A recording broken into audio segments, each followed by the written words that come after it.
Thank you. For the record, Representative Charlie Kimball from Windsor 5. So thank you very much for the opportunity to introduce this bill, H-134. I have not appeared before this committee before, so I welcome the opportunity. So for first, a disclaimer, I am not an expert in current use. It's an extensive chapter in Title 32 of Vermont statutes and with many nuances and definitions. There have been many initiatives over the last 30 years to revise current use. H-134 makes two suggested changes. So first is to make it easier to calculate the land use change tax for property that is withdrawn from current use, to make it easier to understand and easier to develop this, to determine the value, to determine the tax. The second is to exempt withdrawals of land from current use for the development of affordable housing, provided the land is close to a developed area and does not contribute to forest fragmentation.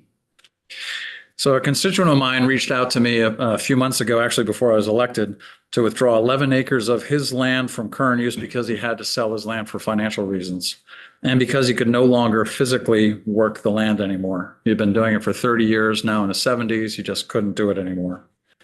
And when he was preliminarily calculating the land use change tax, he was appalled, and it was well over $20,000. Turns out it's over $30,000. And he asked me if I could do something about it, because we often get asked as legislators to solve problems that we have absolutely no control over. But here we are, and digging in deeper, I discovered what many of you already know. The process of determining the value of the parcel being withdrawn is complex, sometimes takes too long, and causes delays in real estate transactions and adds to confusion. Withdrawing land from current use can sometimes impose a penalty that sometimes exceeds the savings in property taxes realized by the owner during the time that he or she has the land in current use. There have been proposals from the Vermont Department of Tax as recently as 2 years ago, and also from a working group of organizations back in 2009 to simplify the process. So this is not new. Well, I believe that we had some testimony from the tax department 2 years ago on changing it, and it was a complicated conversation. Very complicated. I've learned a lot more than I thought I needed to know, and I'm glad for the people to give me the education in that process. Well, I believe that the primary purpose of current use was to relieve the financial pressure of high property taxes on farmers and foresters, agriculture and silviculture. I did not fully appreciate the dual charge of the use value appraisal system.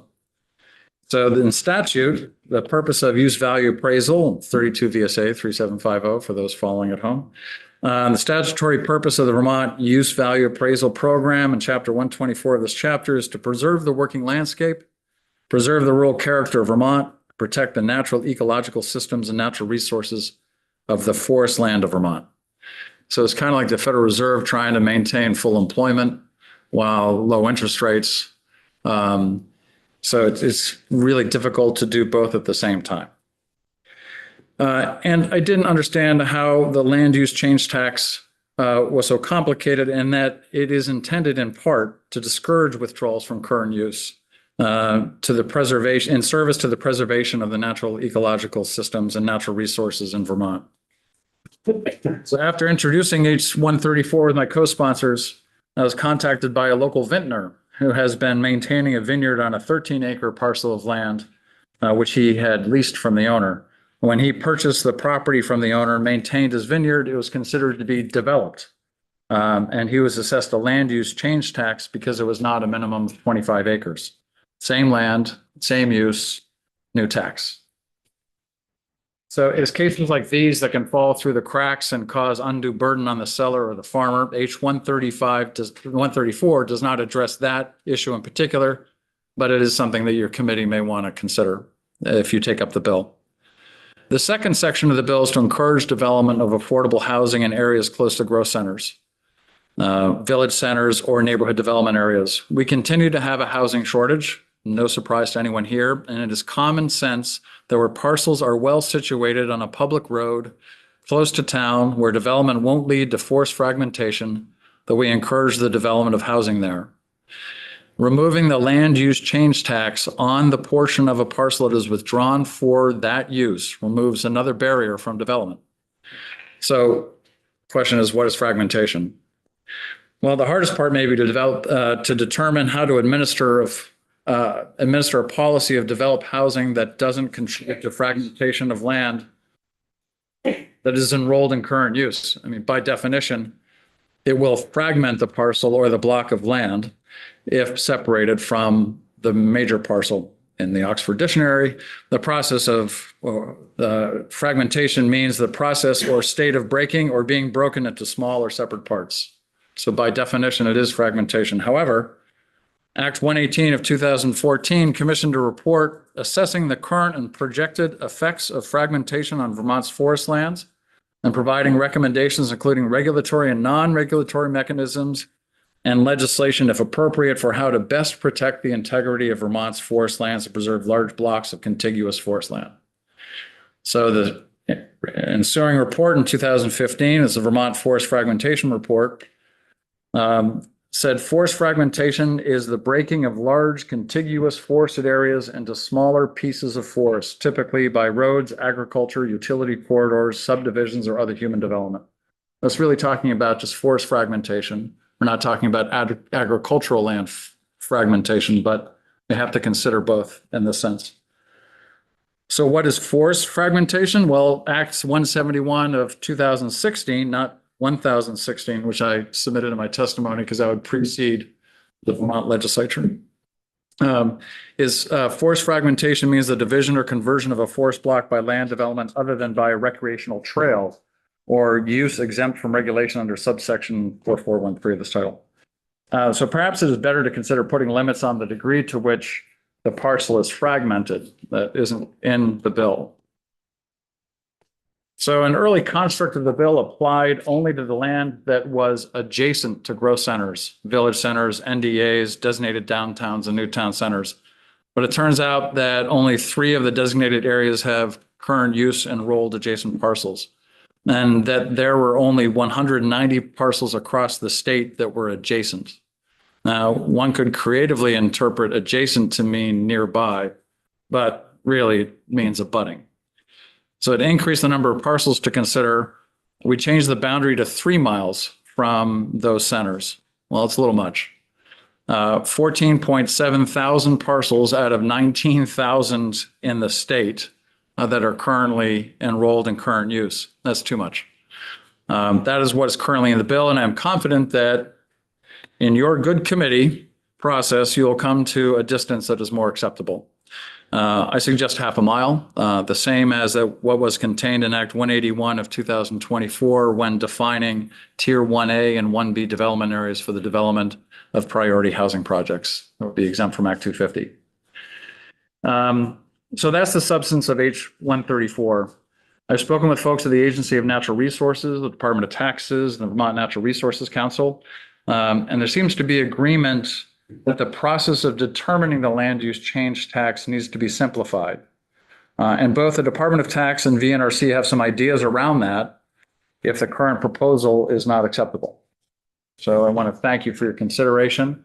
I'd be happy to answer any questions and engage in discussion about the bill. Thank you. So any questions before we move to actually looking at the bill? Chairman Murphy, thank you. Charlie, thank you. This has come up in my community where we have an unusual chunk of public water and public sewer that runs north out of the village up to Stone Mountain Resort. Along what's called the Mountain Road, or Mile 108, is this uniquely long access to public water and public sewer. And there is conserved or prime ag land that is adjacent to state highway, adjacent to public water and sewer. And there are discussions about forest land, small cornfield basically. But with that, given the crisis nature of affordable or entry level or workforce housing. That maybe that would be an ideal site. Or, you talk about the forest block, but you do talk about Primag as untouchable. It's in this unique situation. It's a fairly small block. It's away from a river and floodplain. Is that a value that you're recommending protecting in this case, or that might be worthy of consideration, It's, given it's absolutely budding? it's a big question. I think, when Representative Nelson and I first met and we discussed the idea of trying to creatively look at how to develop affordable housing in some more rural communities and where land is currently enrolled in current use and where it made sense to take a parcel of land and devote it towards affordable housing, with the idea that it would be in more rural towns and characters than would be a Stowe or would be a Woodstock necessarily.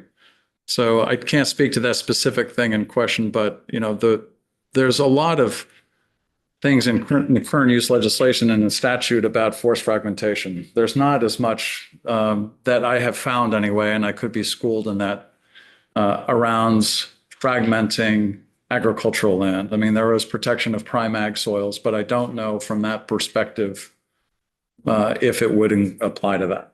I don't know. Others would know better. The idea behind this is Representative Kimball bringing up is a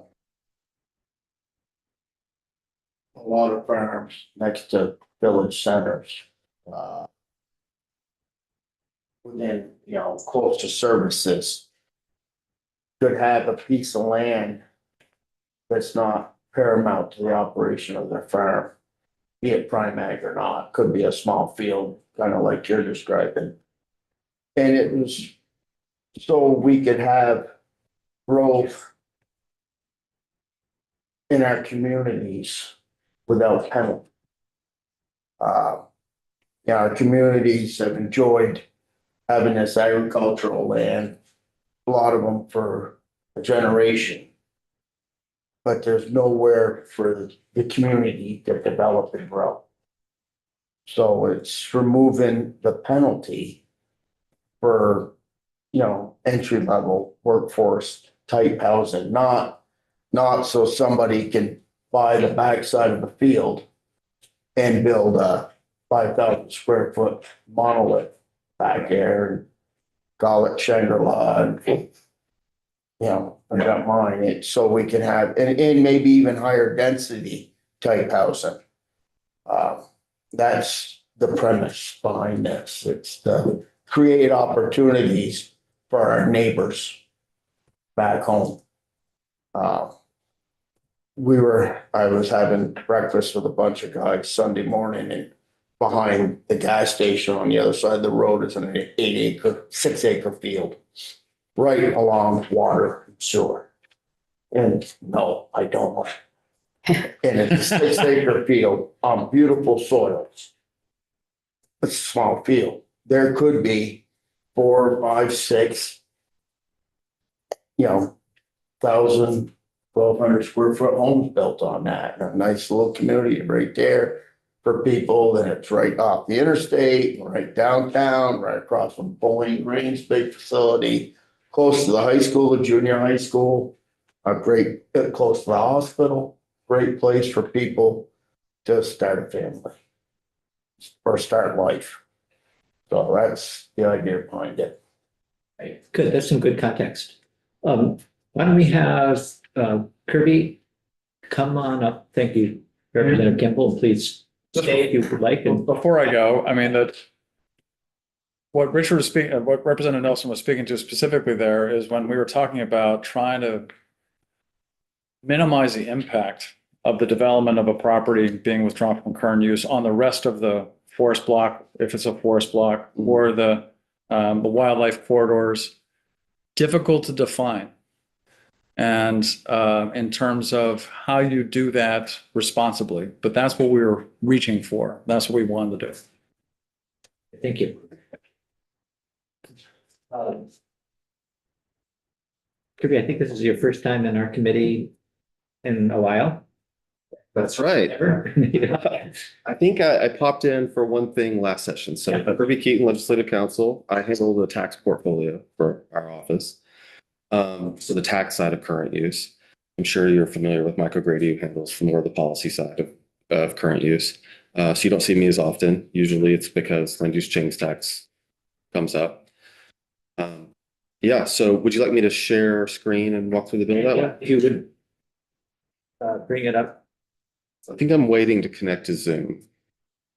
right?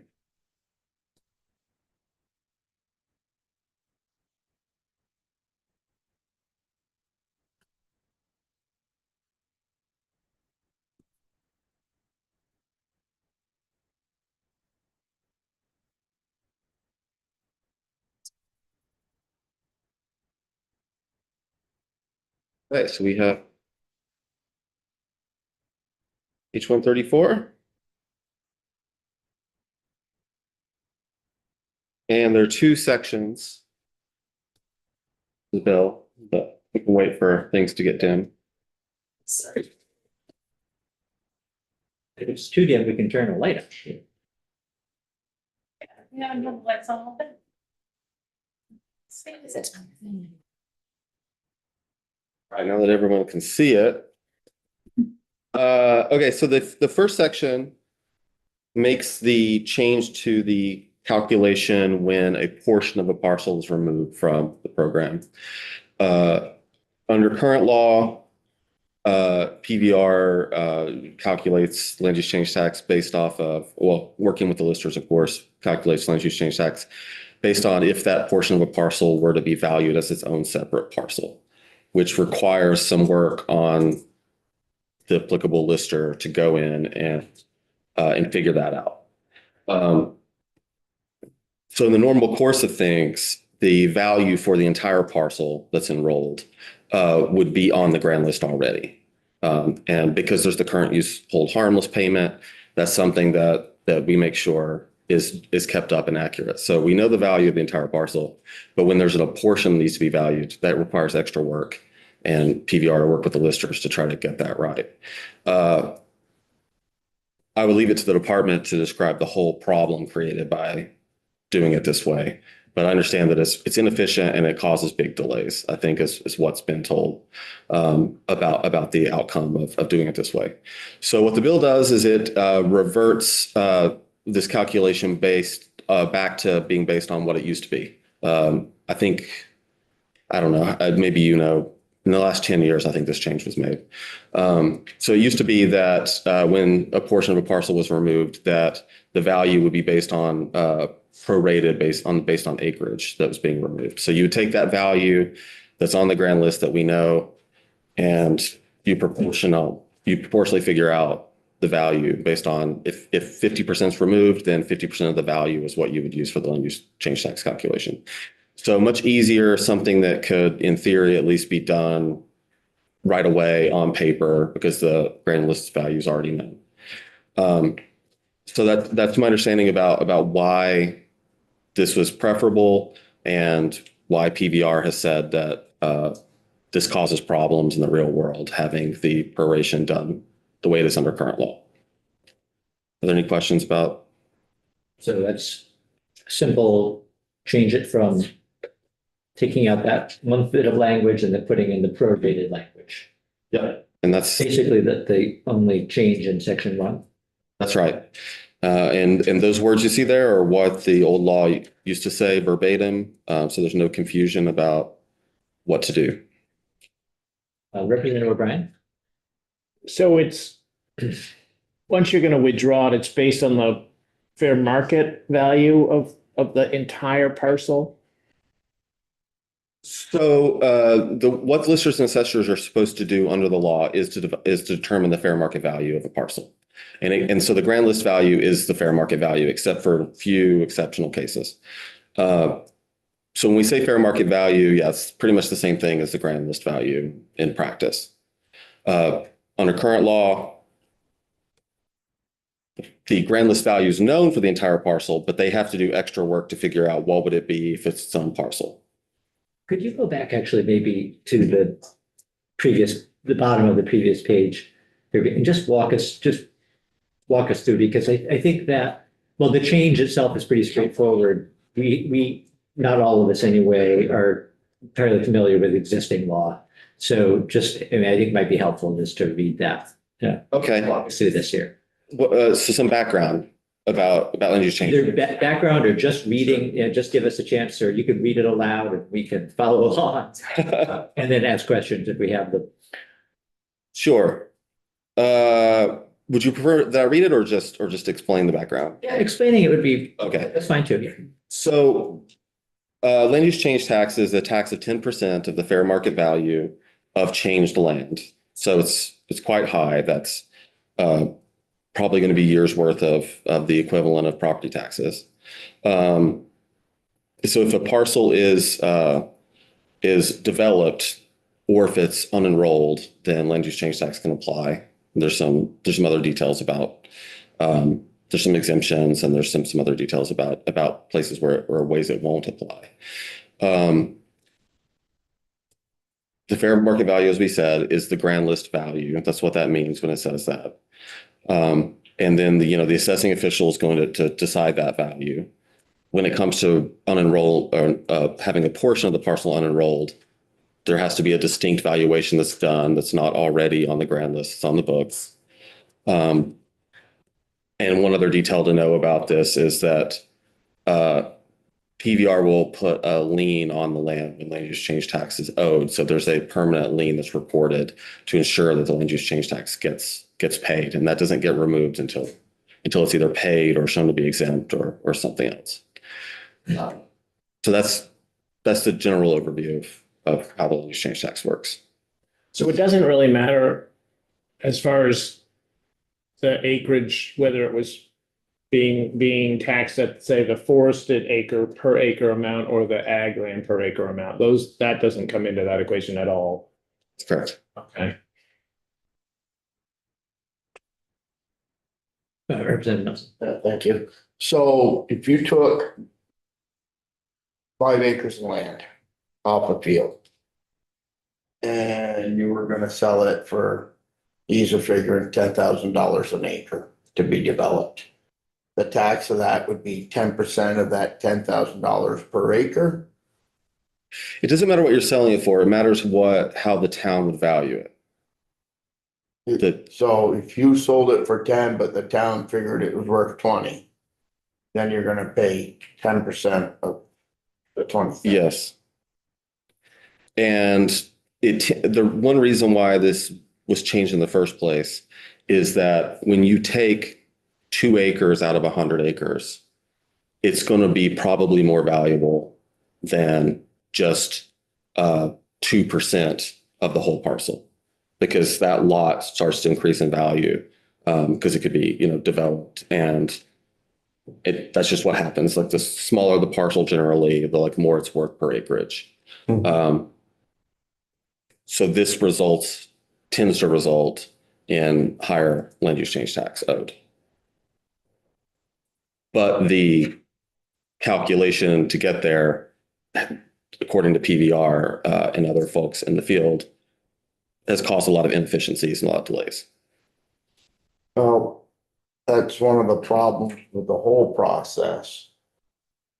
Is we have a parcel of land and they figured it was worth, they got messed up with current use. I think they had the value of it at about $90,000 an acre. The big crazy number. Really caused us consternation. And it's a big tract of land, and I almost said, well, if you think it's worth that, just write the check and you can own it. Okay, it's half of that. We'll pay 10% on. Okay. Representative O'Brien. So is there a difference from the PVR point of view if, say, Representative Nelson, was going to split off his 10 acres of 100, and he had development in mind because it worked for, being near a village or whatever, as opposed to just taking it out. Like, do those kind of decisions influence the listers at all? Or they're just looking at the parcel and saying, oh, it's worth this much to the town? Fair market value is decided based on the highest and best use. They will not take a specific use that is into mind. They're not supposed to do that. Okay. It's supposed to be based on what's the highest and best use. It's supposed to be systematic across the town.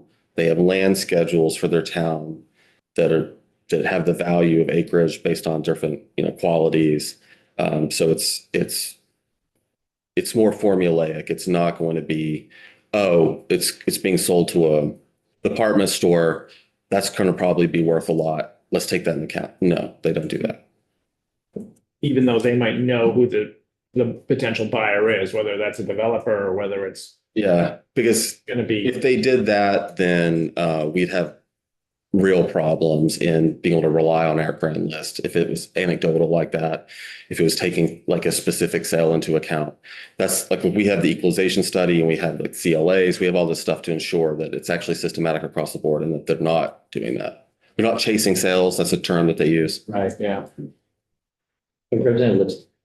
I've got two questions. What does PVR stand? I'm sorry. It's the Division of Property Evaluation and Review. It's part of the Department of Taxes that oversees property valuation, current use.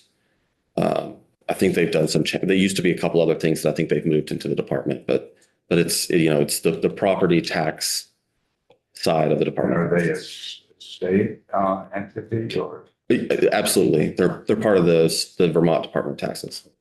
My second point is you continually have referred to the grand list. And like, I'll give a community I'm very familiar with that I live in. They just did an entire new reappraisal and the grand list went from 2.1 billion to 5.5 billion. So that's over a period of 11 and a half or 12 years. Mhm. It's a town that had the wherewithal to do what was asked of them. But let's say of the 251 municipal entities in Vermont, most of them have not even begun or have the in-house infrastructure or wherewithal to do that. So some towns are going with numbers that might be 18 years old or 15 years. So there's no equity there per se. Do they take a common level of Yeah. land like in the ed? That's what the CLA does, is it makes up for those differences and yeah. Representative Burke. So the number that would be used to say you have 100 acres, you carve out 2, you would take and do whatever that 100 acres is worth at the time, according to the numbers that the tax department has to work with, or do they have to go get another evaluation done So on the whole property? current law is you got to do extra work, value those 2 acres as if they were their own part, if it's one parcel. What this bill changes is instead of that, you would say 2 acres out of a 100-acre parcel, that's 2%. What's 2% of the value of the 100-acre parcel? That they currently have. For about. That's, yeah. I mean, that could, I'm not saying that PVR couldn't look at whether that's accurate or not and make some adjustments, but yeah, that's the gist of it. Thanks. Yeah. Right, well, should we, just another question? Yeah, just one more quick one. So at this level, there's nothing to do with soil types like Primag soil. That would all be in like an Act 250 trigger, right? Or would the listers, do they assess it all based on soil quality? Land schedules might be getting outside of my expertise because I'm not a lister. Land schedules might take that sort of thing into account for value. I'm not sure. I know that they do make a lot of little adjustments up and down. in preparing for this, I was looking over some of PVR's documents. I saw that for a right of way, that's considered development if you're giving a right of way, and you owe land use change tax if you're giving, like say, a power line right of way through your farm.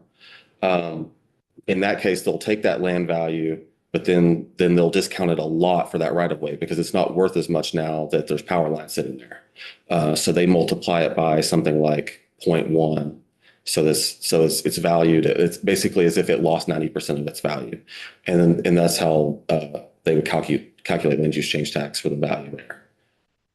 But like contiguous to, say, municipal power and sewer, would that increase its value then once it is fair market? It might make it a different land type, but that's getting out of my wheelhouse a little bit, where I'm not sure what those specific things are. But I do know that there's a lot of them that can adjust it up and down in value based on factors like we were talking about. But I just don't know exactly what they are, though. Right, why don't we? Yeah. We just want to be sure we have time to go through the rest of the bill. Okay. But then we'll, yeah. So what we have next is, so there's a few exemptions that exist for land use change tax in current law. Most of the existing exemptions have to do with land that's being withdrawn for public use, like it's being donated to the U.S. Forest Service, it's being donated to the state of Vermont for a park, something like that, or conservation, like there's an exemption for certain types of conservation easements or restrictions for conservation. Those tend to be the kinds of exemptions that land use change tax has. This adds a new exemption that's a little different because this one is for housing located near municipalities. So we've got land. So this is an exemption. Land withdrawn from use value appraisal is exempt from the levy of land use change tax under this section, provided, and then we have a number of requirements, all of which have to be met. First requirement, the withdrawn land fronts an existing public road. That's pretty easy to verify. Number two, the land is withdrawn to develop affordable housing. And then the definition here is affordable housing under the municipal planning chapter of Title 24. The definition is based off of housing that would be where the cost of living there, whether it's rental or owner occupied, is low enough that certain income thresholds can pay for it. Is how that's determined. One thing to flag here is, in practice, if someone's going to use this exemption, the question comes up, would PVR, now that we all know PVR is the one administering this and making these calls, would PVR allow the exemption without proof and require maybe an attestation and something they could go and audit later? Or would PVR choose to require that the person trying to claim the exemption prove right now somehow that this is going to be used for affordable housing? Because you're talking about an exemption for something that's going to happen in the future based on a use. That's an open question with the language here. There's an open question of how PVR might interpret this. One would be more broad, where it would be allowable and then it could be audited later. The other would be a lot harder to prove. You pretty much have to have your development lined up and be able to show some evidence that, yes, there's a developer here ready. This is their project plan, or, give some details about how this will definitely be affordable housing. So that's a question with this, and it's something that could be tightened up if we want to make sure that that PVR administers this in a particular way. So then moving on, the third requirement is the withdrawn land is part of or no more than 3 miles from the boundary of a state designated downtown or village center, planned growth area, or designated neighborhood. And the definition is under Chapter 139 of Title 24. Representative Kimball mentioned this before. He had done his own research and found that 3 miles incorporates quite a lot of current use parcels, and mentioned that a half mile might work for him as well. This is something I would say, just from an administration standpoint, my own analysis, though, it's at least this is something that you can verify. It's something that if you're going to claim the exemption, someone can check yes or no. Are you within that distance? And then the fourth requirement is that the withdrawal does not result in fragmentation of an existing parcel. The way I read this as it's written, would require the whole parcel to be unrolled. Mineral. Yeah. That I'm reading, I would read that to mean the fragmentation of the parcel. You can't subdivide the parcels the way that I would read that. I don't think that that was the intent. And I think that, as Representative Kimball mentioned, there's a lot of discussion to take place about, well, how do you want to define this? How do you want to get at this? So I would flag this as one of the biggest things in the bill for the committee to consider and to try to develop a process or a system that gets at what your policy goals are. And, what does fragmentation mean? Is it ag? Is it wildlife? Things to be figured out. And Lipsky. Counselor. In the rural caucus in the last couple of years, we've had a lot of concern for rural Vermont farm families as some are going out, some are new generation coming. But there's a need for some transition of some of that farm's land to the next generation, children or grandchildren for their own housing. And we had advocated that some of that transition, generational transition, to keep them in Vermont, raising families in Vermont, working land, needed to be some exemption or some vehicle. And I think this bill, H 134, has potential to address that challenge. But this category 4, as the language reads, to me seems to be a serious hurdle that the family doing this subdivision has a very clear intent, and it's not to take the land out of current use, just maybe the adequate portion or along a hedge roadway to put in an access road. So I really like the intent of this bill, but they're obvious. So there's a bunch of work. But I say that Dutch Council can't really comment on Some of the or concur or agree with you as far as the whether he likes the bill or the intent. Representative Nelson. Would it be better to say the withdrawal does not result in undue hardship or ruination of the remaining parcel? So if you have a 25-acre field and you don't want to go and plop something into the middle of it, or you work off the edges or the frontage to can take the rest of it to be Contiguous. I keep wanting to say contagious because that's what I call it at home. Yeah. In the back, leaving the intended identity of the agricultural land, but allowing. I would suggest that what you come up with, that you try to make it as objective as possible. If it's subjective, like something like undue burden could be subjective, but if you're able to come up with an objective, measurable ways to administer this, then at least you'll know that it could be consistently applied. If the more subjectivity you have in something like this, the more you're leaving it up to staff in the executive branch to make judgment calls that maybe you would or would not agree with. So I would suggest that you try to make it objective and determine first, what does fragmentation mean to you that you want to protect against, and how can you objectively put that into the law so that it can be applied equally? The other part of it, when you spoke to, the land comes out and how do we know it's going to be developed in the manner that we're intending? And, you spoke to, should someone be required to have the plans all laid out? This is what we're doing. We're coming in with higher density, 1,100 square foot homes. We're not going to go in and build a 3,000 square foot home in the middle of it, call that affordable workforce housing. Is there?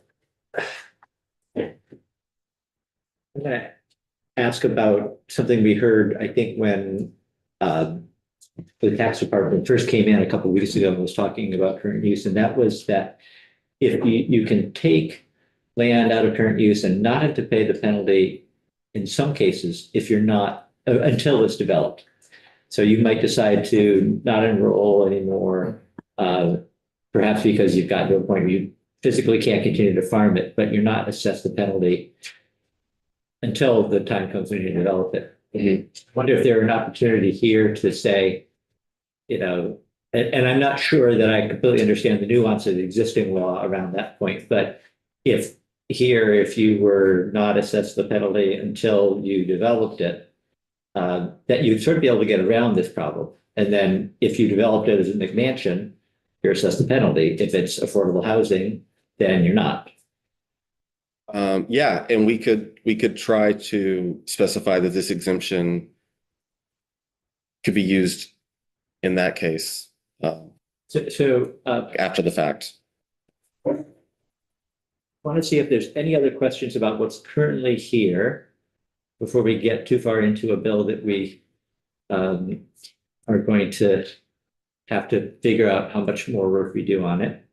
Any questions about what's in the bill? Just one, what you mentioned, Kirby, are there other provisions for that sort of attestation?